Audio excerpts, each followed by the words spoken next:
শেখ হাসিনা এবং হাসানুল হক ইউনূস কথাবার্তার মাধ্যমে নির্ধারণ করে আন্দোলনকারীদের উপর বোমা বর্ষণ এবং গুলি করে হত্যার পরিকল্পনা করেছিল এবং তা পরবর্তীতে কার্যকরী হয়েছে। এই একটা বিষয় ছিল। পরবর্তীতে হাঁটু গেড়ে কোমরের নিচে গুলি করার নির্দেশ দিয়েছেন। হাসানুল হক ইনু এবং শেখ হাসিনার বক্তব্যের কথোপকথন বিষয়টা এআই জেনারেটেড, এটা বলার চেষ্টা করেছেন ডিফেন্স। শেখ হাসিনা, আসাদুজ্জামান খান কামাল এবং চৌধুরী আব্দুল্লাহ আল মামুন, যে নিয়ে এই মামলার অ্যাপ্রুভার, তাদের বিরুদ্ধে সাক্ষ্য গ্রহণের দিনে আমরা 5 জন সাক্ষীর হাজিরা দিয়েছি। তার মধ্যে ফার্স্ট হাফে একজন সাক্ষী যিনি এক্সপার্ট ওপিনিয়ন দিয়েছিলেন হাসানুল হক ইনু এবং শেখ হাসিনার যে কথোপকথন হয়েছিল 2 দিন, একটা ছিল 20 জুলাই আর একটা ছিল 4 আগস্ট। সেই কথোপকথনে আন্দোলনকারীদের প্রতি কি ব্যবহার করতে হবে, কিভাবে দমন করতে হবে, কি পরিকল্পনা কিভাবে কার্যকর করতে হবে সেই নিয়ে আলোচনা হয়েছিল। সেখানে ল্যাথাল উইপেন ব্যবহার, ঘেরাও করে আন্দোলনকারীদের বোম মেরে হত্যা করার বর্ণনা শেখ হাসিনা দিয়েছিলেন সেইটা,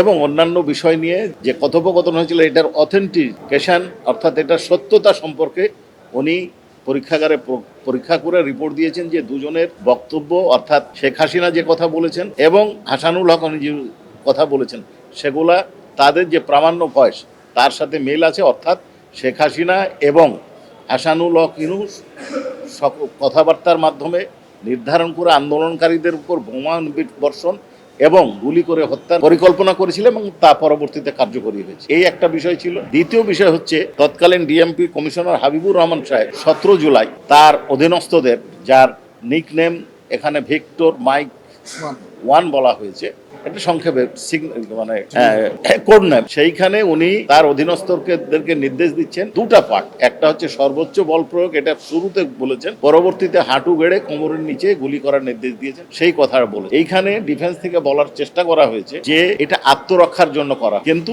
আমার সাক্ষী এটা পরিষ্কার করেছেন সেই দিন অর্থাৎ 17 জুলাই এ ধরনের কোনো পরিস্থিতির সৃষ্টি হয়নি যাতে গুলি করার প্রয়োজন। কাজেই এই নির্দেশটা পরিকল্পিতভাবেই দেওয়া হয়েছে। আমাদের এই সংক্রান্তে আরো বক্তব্য আছে, ক্রমশ এটা আয়োর সাক্ষী যখন হবে, আমরা যখন আর্গুমেন্ট করব তখন এগুলো উপস্থাপিত হবে। বাকি আমাদের 2 জন জব্দ তালিকার সাক্ষী এবং আর একজন কন্ট্রোল রুমের সাক্ষী আছে।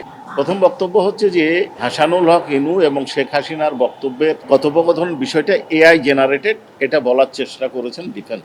এআই জেনারেটেড নয়, এটা আমার সাক্ষী বলেছে। কেন বলেছেন? এটা যে সফটওয়্যারের মাধ্যমে এলআর স্কোর উনি ব্যাখ্যা, লাইকলিহুড এলআর স্কোরের মাধ্যমে এটা পরীক্ষিত হয় এবং এইটার বর্ণনা দিতে যে বলেছেন যদি 1-এর উপরে স্কোরটা যদি 1-এর উপরে হয় সেটা আন্তর্জাতিকভাবে স্বীকৃত পদ্ধতি, যে সেটা ওই ব্যক্তির যার সাথে তুলনা করা হয় তার কণ্ঠস্বর হিসেবে ধরে নেওয়া হয়। এই ক্ষেত্রে শেখ হাসিনা এবং হাসানুল হক ইনুর বক্তব্য কোনো ক্ষেত্রে 400, কোনো ক্ষেত্রে 1000, কোনো ক্ষেত্রে 1900 পর্যন্ত পার করেছে। অর্থাৎ স্ট্যান্ডার্ড, মিনিমাম স্ট্যান্ডার্ডের থেকে অনেক উপরেই এই স্কোরটা পাওয়া গেছে। কাজে এই ক্ষেত্রে তাদের এটা কণ্ঠস্বর, এটা অনুমান বা নির্ধারণ বা সিদ্ধান্ত নিতে কোনো কষ্ট হওয়ার কোনো কারণ নেই। এবং তিনি একজন এক্সপার্ট, ঢাকা ইউনিভার্সিটি থেকে তিনি এই সাবজেক্টের উপর পড়ালেখা করেছেন এবং এইটার উপর উনি কোর্স কমপ্লিটও করেছেন, এই বিষয়টা বলেছেন। দ্বিতীয় বিষয় হচ্ছে যে চাইনিজ রাইফেল দেখা কথাটা উনি বলেছেন বা বলেননি, এই বিষয়টা ম্যাটার অফ আর্গুমেন্ট, উনি বক্তব্য দিয়েছেন। আমরা যখন আর্গুমেন্ট করব তখন বিষয়টা আমরা এখানে 2টা বিষয় আমি বলতে চাই।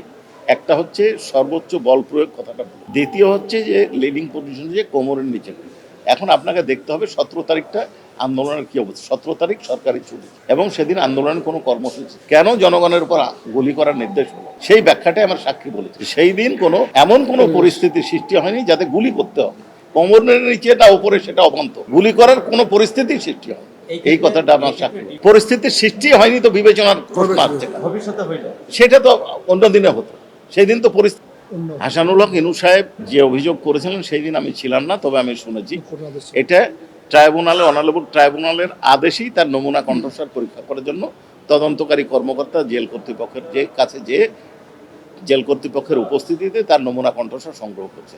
আর শেখ হাসিনার নমুনা কণ্ঠস্বর আর বাংলাদেশের যত্রতত্র পাওয়া যায়, ওনার বক্তব্য লাইভ বিটিভিতে প্রচারিত হয়। কাজে তার প্রামাণ্য কণ্ঠস্বর সংগ্রহ না করার কোনো কারণ নাই, যেহেতু বিতর্কিত বিষয় এর সাথে প্রামাণ্য বিষয়ের সম্পর্ক। এই জন্য আয়ো যেটা উপযুক্ত মনে করেছেন সেই প্রসিডিওর ফলো